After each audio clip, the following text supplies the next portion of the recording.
Name the method of separation that can most suitably be used to separate the following mixtures: gasoline from petroleum, benzoic acid and potassium carbonate, oil from cashew nuts.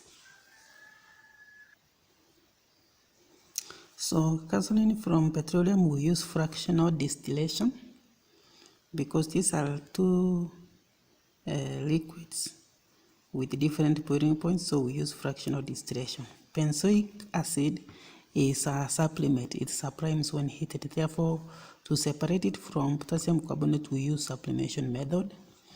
Oil from cashew nuts we use solvent extraction. You should also know how to describe the experiment of a solvent extraction, where you are supposed to crush the cashew nuts and then use the solvent. That process, you should know it. The table below shows information about three solid substances A, B, and C. Study it and answer the question that follow. Solid A, soluble in water, cold water, soluble in hot water. B, insoluble in cold water, insoluble in hot water. C, insoluble in cold water, soluble in hot water. Describe how you would separate the three solids from the mixture of the three. So how would you separate A, B, C?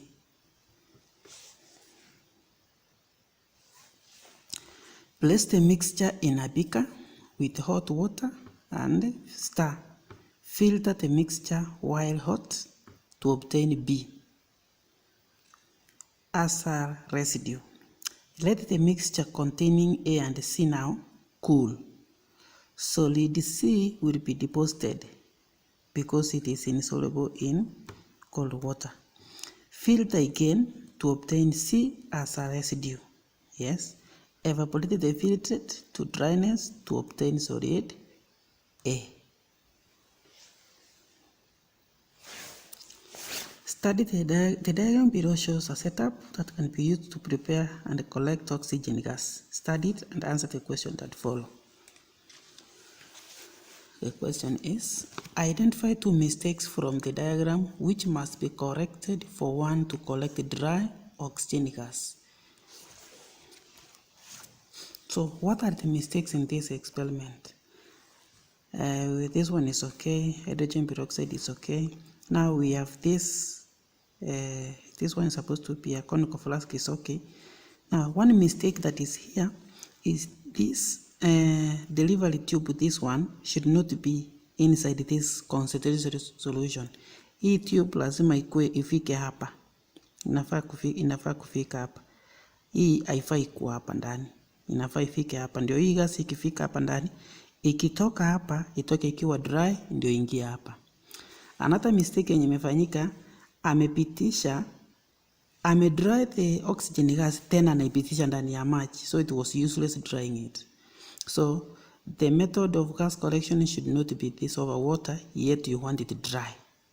So now you can either use a syringe or use another way.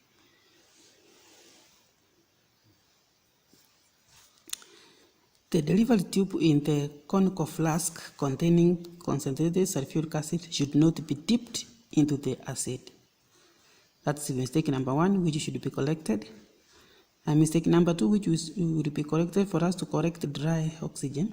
For dry oxygen to be corrected, it should not be collected by overwater method. So we should collect the method of collecting the gas so that we can collect it dry. The table below shows reactions of metal A, B, C, D and their reactants. Metal A, B, C, D, reaction with acid, reaction with water, action on heat.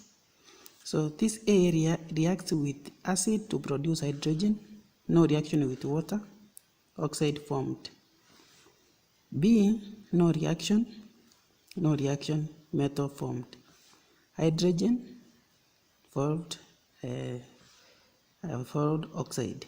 So this C reacts with water and reacts with an acid. So a metal which reacts with an acid and water at the same time then that is the most reactive, because you see the rest they don't react with water.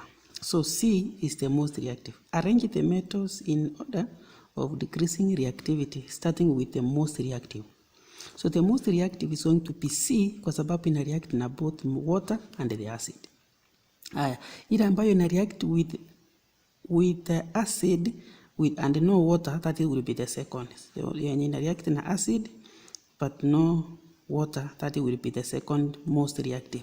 So A is the second most reactive. And then D does not react with water, does not react with the acid, but it forms an oxide. So that one makes it the second.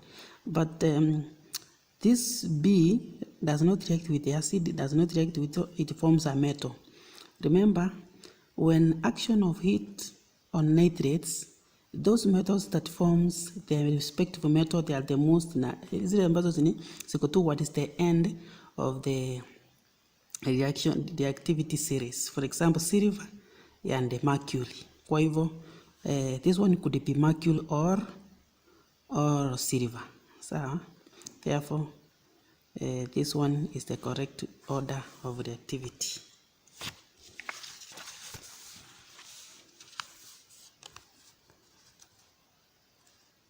The table below gives information of 4 elements by letter K, L, M, and N.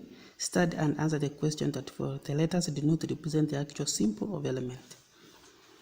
These are the element, the electron configuration, atomic radius, ionic radius. Which 2 elements have similar properties? Explain.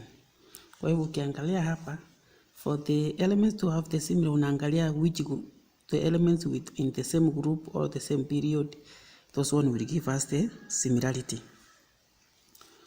What is the most likely formula of the oxide of L? So K and M, N, because K is group 2, N is group 2. So this and this, they share similar chemical properties. K and N, they have the same number of electrons in the outermost energy level. Or you can say K and N because they belong to the same group. What is the most likely formula of the oxide of L?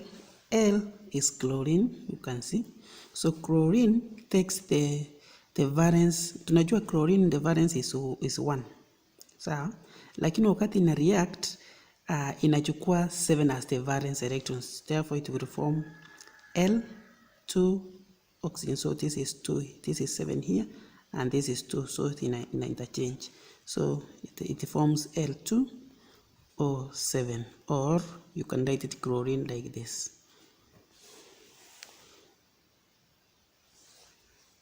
Which element is an nonmetal? Explain. So how do you know that the element is an nonmetal? An element which gains electrons to be stable, that one is an nonmetal. Kwa hivyo L ndio ina react by gaining 1 electron to be stable. Therefore L is the nonmetal. Any element which react by losing electrons like this, and this, they are metals. Ile ambayo ina react kwa cross metals ndio ikuwe stable, kwa cross electrons ndio ikuwe stable, is a metal. Ile ambayo ina react by gaining electrons ndio ikuwe stable, is a non-metal. L, because it has 7 electrons in the outermost energy level, hence react by gaining electrons. A student set up an experiment below to collect gas K. The glass wool was heated before heating the zinc. The glass wool was heated before heating the zinc powder. Why was it necessary to heat the moist glass wool before heating the zinc powder? Why was it necessary? The reason is to enable the air that was inside here to escape. So to expel all of the air present in the boiling tube. It will make this air which was inside here to escape. So it is to expel. What observations were made in the test tube? So remember, zinc powder is gray. When it is going to react with the steam now, it will form zinc oxide. So zinc powder changes from yellow, changes to a yellow solid when hot and white on cooling. Remember, zinc oxide is white when cold and it is yellow when hot. Ukichoma zinc oxide inakuanga white. Sawa? Kwa hivyo sasa zinc yenyewe ina react na steam. So if you are asked to write the equation should be zinc plus steam. Steam is water in gaseous form. So it reacts to form zinc oxide plus hydrogen. So gas K is hydrogen. So this one when hot, zinc oxide when hot is yellow. Hot. When cold is white. So the powder changes to yellow solid when hot and white on cooling. Using dot and cross represent most electrons, draw the structure to show the bonding of carbon 4. So kwanza unajua carbon 4 oxide ina undergo dative or covalent, ina undergo covalent bonding because it is a bond between an metal and an non-metal. So kwanza unafaa ujua carbon iko na valence ya iko na ni 2 to 4. Oxygen ni the electron configuration is 2 to 6. So the outermost energy level ndio huwa zina bond. Now hii iko na 4, hii iko na 2. So they will bond like this. Oxygen, so carbon is going to be at the center. Ile ambayo iko moja inakuwa at the center na itazungukwa na oxygen mbili. So oxygen. Hii oxygen iko na 1, 2, 3, 4, 5, 6 electrons. Carbon iko na 1, 2, 3, 4. This another oxygen has 1, 2, 3, 4, 5, 6 electrons. So carbon. So what will happen is that hii oxygen inatoa yake, hii inatoa yake. Hii inatoa yake mpaka finally iko stable. The same thing. So oxygen itatoa 1 electron, you cancel it out. Itaweka hapa moja. Carbon itatoa yake moja. So you count 1, 2, 3, 4, 5, 6 and bado itakuwa stable. Kwa hivyo hii tena inaongeza yake moja, hii inaongeza yake moja. Kwa hivyo ukihesabu 1, 2, 3, 4, 5, 6, 7, 8 imekuwa stable. So hizi zimebaki hapa 1, 2, 3, 4 unaziweka hapa ndani. Sawa? Unarudi this side. Oxygen ya pande hii inatoa yake moja, carbon inatoa moja. Hii inatoa ingine, hii inatoa ingine. Hizi imebaki 1, 2, 3, 4 unaweka hapa ndani 1, 2, 3, 4. Kwa hivyo this is the bonding. Sasa hii bonding haitaki uchafu. Ukishafanya hivyo, now I want you to draw this one here very clean. Usiweke kadoti hata hapa ndani because ukiweka kadoti inahesabiwa kuwa an electron. So now you draw it here. Very clean now. This was rough work.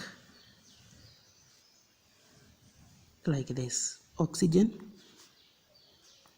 carbon, oxygen. How many electrons here? 1, 2, 1, 2. 1,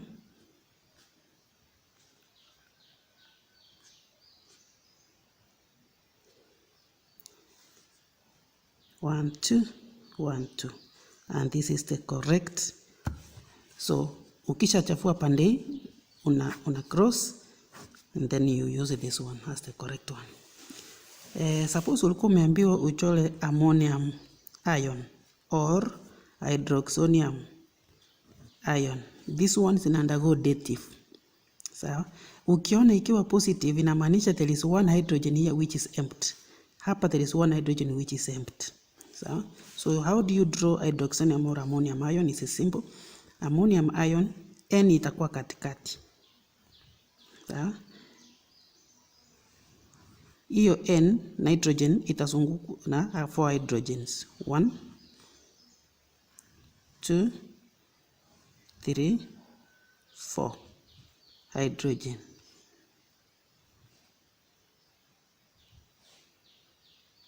Sawa?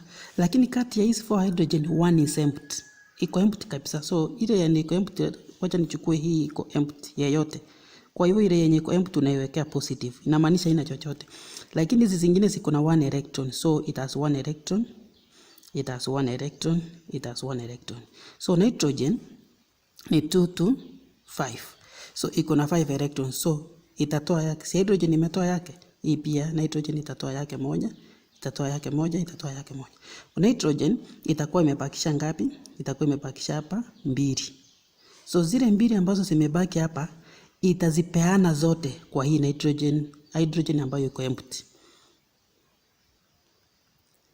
So hiyo ndio inaitwa dative sasa, kwa sababu this nitrogen will provide the whole 2 pairs to be the pair of electron to be shared. Because it was an ion, sasa unafanya hivi. Unaweka positive. Sawa. Aya, kama ulikuwa umeambiwa uchore hydroxonium ion, you will do the same. Oxygen itakuwa the center. Imezungukwa na hydrogen 3. 1 2 3. Positive means kwamba hydrogen moja hapa iko empty.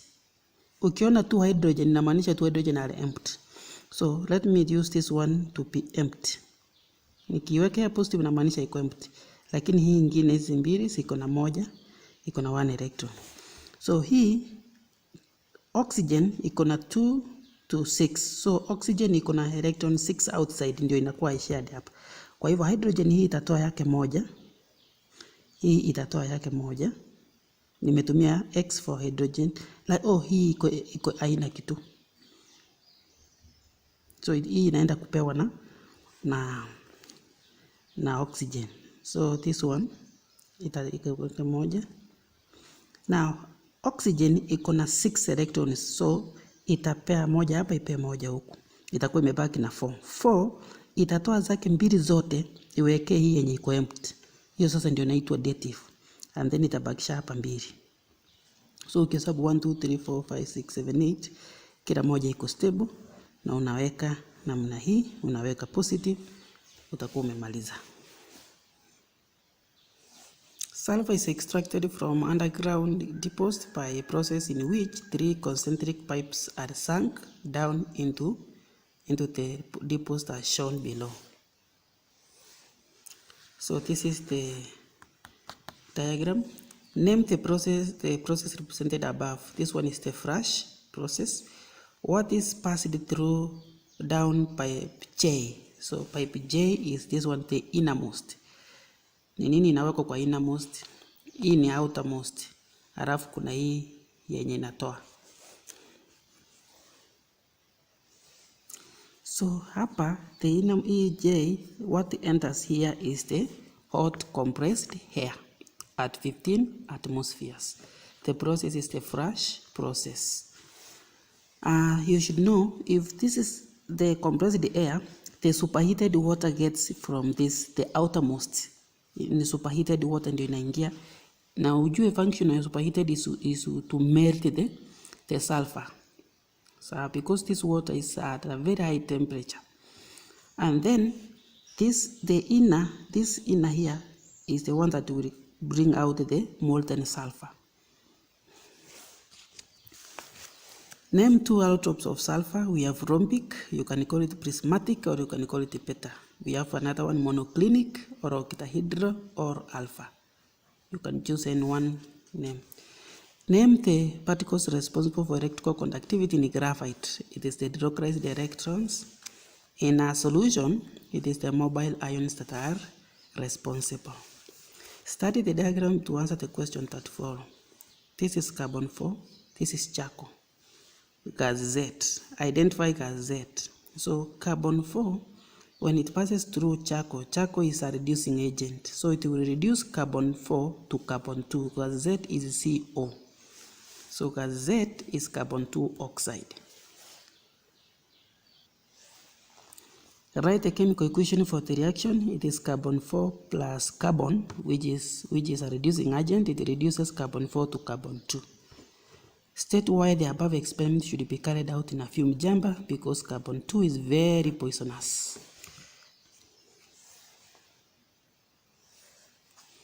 25 centimeters cube of 0.12 molar potassium hydroxide solution required 30 centimeters cube of solution of diabasic acid.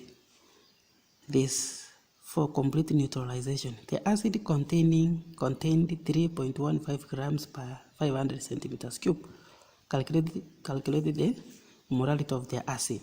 So the molarity of the acid. So first let us write the equation. So potassium hydroxide will react with the acid. This is like a sulfuric acid, so H2H venye tumeipewa tunaandika hivyo. So it is going to form potassium. If it was sulfate, it is going to form potassium sulfate, but the sulfate is represented by H plus water. So this K is 2, so we have to put 2 here to balance, 2 here to balance. But we know this is the volume here is 25 centimeters cube. We know the molarity is 0.12 capital M. So we can get the number of moles of the hydroxide. We know that 1,000 centimeters cube of potassium hydroxide is equal in 0.12 moles because molarity is in 1,000. What about 25 centimeters cube? Itatupea how many moles? So itakuwa ni 25 times 0.12 divided by 1,000. Itatupea 0.003 moles. Kwa hivyo moles ya potassium hydroxide ni hii. So kwa sababu the ratio is 2 to 1, now the moles of the acid is going to be half. Moles of the acid equal to 0.003 times 1 over 2, which is equal to 0.0015 moles. Yeah, kwa sababu the mole ratio is 1 to 2, moles ya acid itakuwa a half ya hizi. But tumeulizwa molarity of the acid. The volume yenye ilitumika ya hii acid nilikuwa 30. So this moles is in 30. What about 1,000? Because molarity should be in 1,000. So 30 centimeters cube ilitupea 0.0015 moles. 1,000 centimeters cube will be what? Molarity is the number of moles in a liter, 1,000. So it is 1,000 times 0.0015 divided by 30, and this one gives 0.05 capital M molarity. The next question is calculate the relative formula of the acid. The relative formula of the acid. Relative formula of the acid. You remember the formula I usually give. Molarity equal to mass in grams per liter over RFM. So now we want to calculate the RFM. We have the molarity of the acid, mass in grams per liter, we will have it from here because we have mass in grams in 500. So in a liter it is going to be twice this. 500 in here, what about 1,000? Itakuwa twice this. So we already have mass in grams per liter. So we will say 3.15 grams is in 500. 1,000 centimeters cube itakuwa ngapi? Itakuwa ni 100. 1,000 times 3.15 divided by 500. Hii ni mara moja pa mara mbili. So itakuwa 6.3 grams per liter. Nishapata mass in grams per liter of the acid. Molarity niko nayo. So nataka RFM. So RFM is equal to mass in grams per liter divided by molarity. So mass in grams per liter is 6.3 divided by molarity is 0.05. And this one will give us 126, and that is the RFM.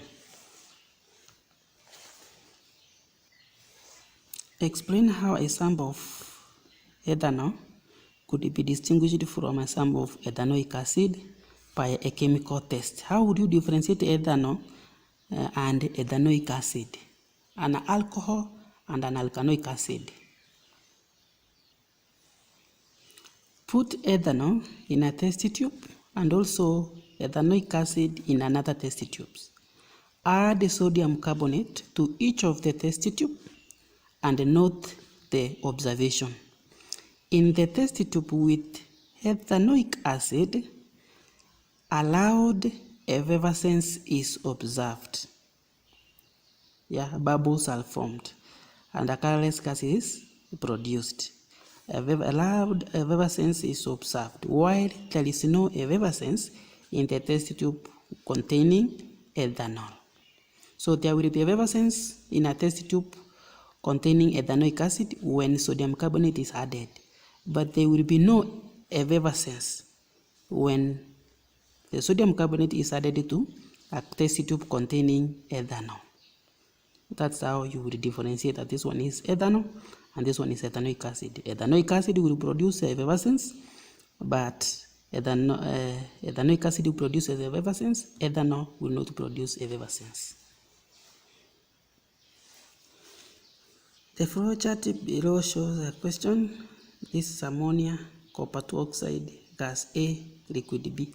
State the observation made when ammonia gas is passed through overheated copper 2 oxide. Copper 2 oxide, you should know the color, it is black. Copper is brown. It is important to know these colors because when you are told to make observation, you tell us the color changed from where to where, from which to which. So ammonia gas is a reducing agent, so it will reduce copper 2 oxide to copper. So solid B is going to be the brown copper, and it is going to form a colorless liquid, a gas. State observation. So the black solid copper 2 oxide changes to brown. So the color changes from black to brown. That is, the black copper 2 oxide is reduced to copper, which is brown. So this is the equation which you should know. Lazima ujue kuandika equation. So ammonia plus copper 2 oxide, it forms copper, which is brown, nitrogen gas, and a colorless liquid, that is water. So gas A is nitrogen, liquid B is water. And this is the equation. You may be asked next, write the equation that took place. Starting with calcium carbonate, describe how a solid sample of calcium sulfate can be prepared. Into a beaker containing dilute nitric acid, add calcium carbonate a little by a little as you stir. Continue adding until there is no further reaction. Filter the mixture, add sodium sulfate to the filtrate. Filter the mixture. The residue is calcium sulfate. Wash the residue with distilled water and dry it between filter papers.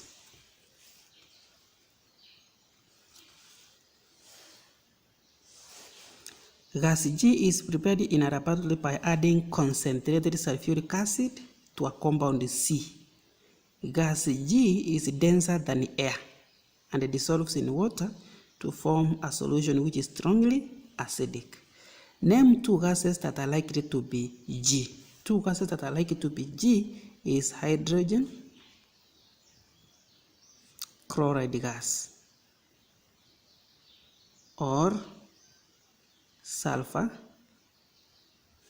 4 oxide gas, SO2 or HCl gas.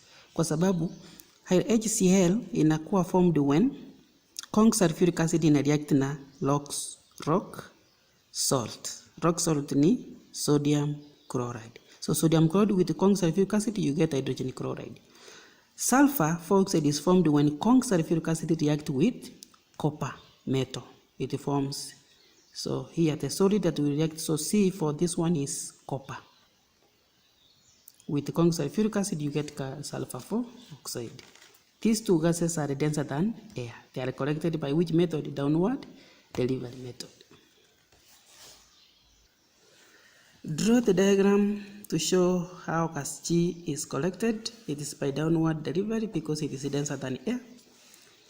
Equal volumes of diabase cakes were each reacted with excess zinc carbonate powder.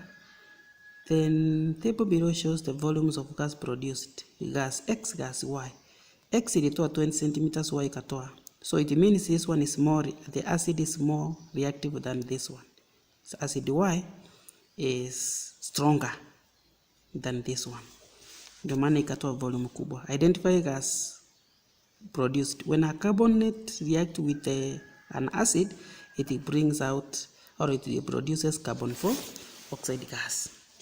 Explain the difference in the volume of the gas produced. Acid Y is stronger than acid X.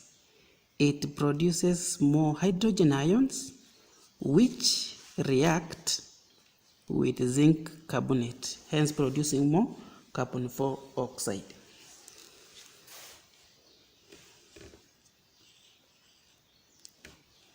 Methane gas reacts with chlorine gas as shown. This is the equation. UV light is required. Use the bond energy in the table below to calculate the enthalpy for the above reaction. So kitu ya kwanza unafanya, open this equation like this, open this equation like this, open this one like this, and this like that. The bond for carbon hydrogen ni 413. Lakini 413 siko ngapi? 1, 2, 3, 4. So ni 4 times 413 plus chlorine ni 346 plus 2 chlorine ni 242. So ukiongeza inakupea 1894. The same here. Hydrogen, carbon, there are 3 of them, 3. Chlorine, carbon, chlorine is 1. And then HCl with 431, so you add. But remember, this is called bond breaking and this is bond formation. Bond breaking is endothermic, so that's why it is a positive. Bond formation is exothermic. So if it is exothermic, then it is negative. So to calculate now the energy that was used there, the change in energy is equal to bond breaking energy plus bond formation energy. So the bond breaking is positive 1894 plus negative 2016. So negative times a positive is negative. 1894 minus 2016 gives you negative 122 kilojoules per mole. An equilibrium exists between chromate ion and dichromate ions as shown below. This and that. So this is yellow and this is orange. State and explain the observation made on adding aqueous potassium hydroxide solution to the equilibrium mixture. So if you add more potassium hydroxide, it will provide more hydroxide ions. So what will hydroxide ions do? It will react with hydrogen to form water. So more water is going to be formed, meaning the equilibrium is going to shift to the left. So more of the yellow color will be observed. The solution changes from orange to yellow. Potassium hydroxide produces hydroxide ions, which remove hydrogen ions in the form of water, making equilibrium to shift to the left. Equilibrium will shift to left. Hii inaitwa right, in left. So equilibrium will shift to the right because of that. Below is a table reduction potential. It doesn't. Select the species with the largest oxidizing power. Largest oxidizing power is the most positive. So the most unaangalia is signs. The most positive is the strongest oxidizing power. The most negative is the strongest reducing power or agent. You can call it reducing agent, and it has a more reducing power. So oxidizing power, you can take D, ama unaweza andika equation yote. Reducing power ni A as a solid, I take it as a solid, or you can write this up to here. Calculate the electron potential, EMF of the cell, constructed using a half of cell AB. So we are joining A and B to form a electrochemical cell. Kwanza lazima ujue kati ya hizi mbili ni gani itaandago reduction, ni gani itaandago. Kwa hivyo negative 2.8, negative 1.5, this is more positive. The one that is more positive, it is the one that will give electrons and it will undergo oxidation. The one with less reduction potential will undergo reduction. Now we use the formula E cell is equal to E theta of reduction minus E theta of oxidation. Kwa hivyo hapa ili utumie formula lazima ujue ni gani ili undergo oxidation, ni gani ina undergo reduction. Therefore, yenye ina undergo reduction ni tumesema ni E ita undergo reduction, E ita undergo oxidation. So now we use the formula E theta reduction minus E theta. Now that is negative 1.5 minus 2.8. which is minus 1.5 plus 2.8, and the answer is positive 1.3 volts.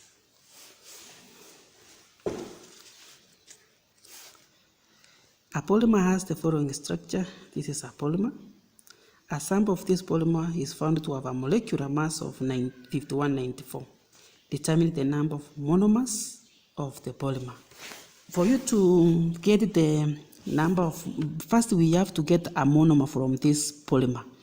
Ili upate monomer kwa hii polymer, unaangalia the repeating unit. Ni gani ile inajirudia rudia. Kwa hivyo CH2, CN, CH2, CN. Kwa hivyo unaona kuanzia hapa hii ndio inajirudia. Sawa? Si hii ndio hii, ndio hii. Kwa hivyo this is the monomer. Remember the monomer now is going to be written as CH2 double bond CHN. This is now the monomer. This is the repeating unit. So we have one monomer. So for us to get the number of monomers, we get the relative molecular mass of this. How do you do that? Utakuwa umepewa carbon is 12, hydrogen is 1, nitrogen is 14. So unaweka carbon hapa siku mbili. 12 times 3 iko 3, 1 2 3 3. Hydrogen is 1 2 3, 1 times 3. Nitrogen iko 1, 14. So itakupea total ya 15. So 53 times n, number of monomers that we don't know, will give us this total, which is 5194. So you divide by 50 both sides and you get 98 as the number of monomers.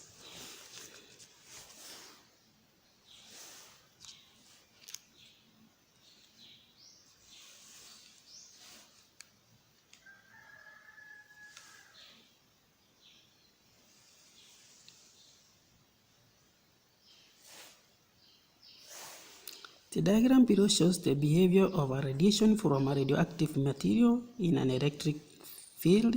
Study it and answer the question that follow. This is the diagram. Plate A, plate B, PQR.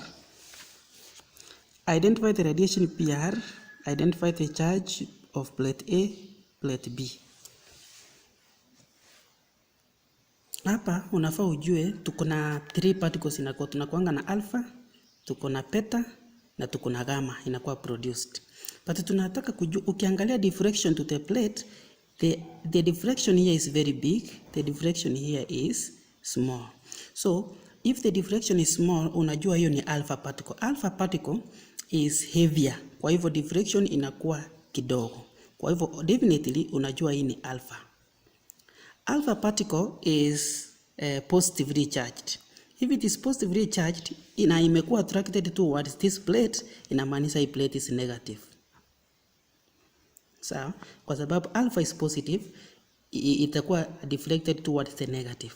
It means now R is the R, tumesema hii ni alpha, this one is beta, and it is negatively charged, so this one is positive.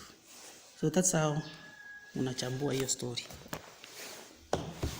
So ni vizuri ujue the properties and the characteristics of these particles, the alpha. Kama tunajua gamma has no charge, ndio maana inaenda straight, it doesn't have the charge. So ni vizuri kuelewa the properties, characteristics of these particles produced radioactivity topic. Alpha particle, beta particle, and the negative. So these are the characteristics vitu nimesema. Alpha particle unafaa kujua they are heavier. Kwa hivyo during diffraction inakuwa deflected a small distance. Beta they are lighter, therefore inakuwa deflected towards along a large distance. The angle is big. And then beta they are negative. If they are negative, lazima ikuwa attracted to the positive. Describe how pure sodium chloride can be obtained from a mixture of iodine, sodium chloride and sand. Remember, iodine is a supplement. Kitu ya kwanza unafaa kujua ni hiyo. Heat the mixture in a beaker. Iodine sublimes, leaving sand and the sodium chloride. Add water to the mixture in the beaker, stir, then filter. Evaporate the filtrate to saturation. Allow the solution to cool to form crystals of sodium chloride. And you are done. Name 2 cations making water hard. It is magnesium ion and the calcium ion that are responsible for that. By use of ionic equation, show the sodium carbonate, how sodium carbonate makes permanent water soft. Remember, sodium carbonate is to remove the magnesium ions. So the carbonate will react with the magnesium ion. So this is the ionic equation for removing magnesium or calcium.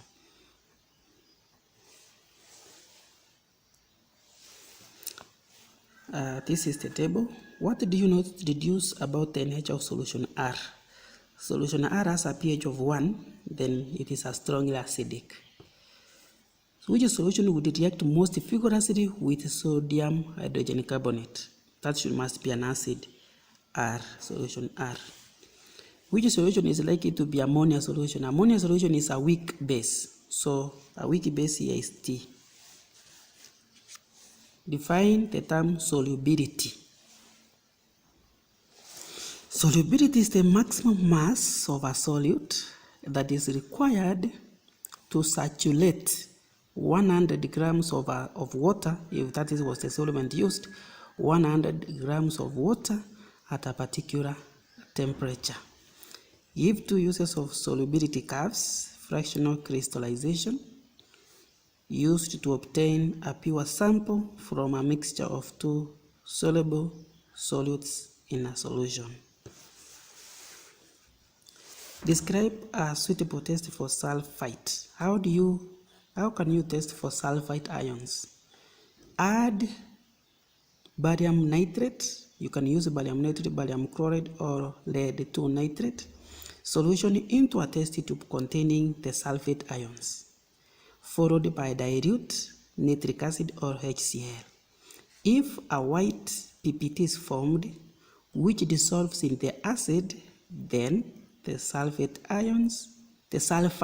ions are present. This one is called the sulfite. Sulfate is SO42 minus. This one is sulfate ions. This one are called, if it is 3, it is sulfite. Here.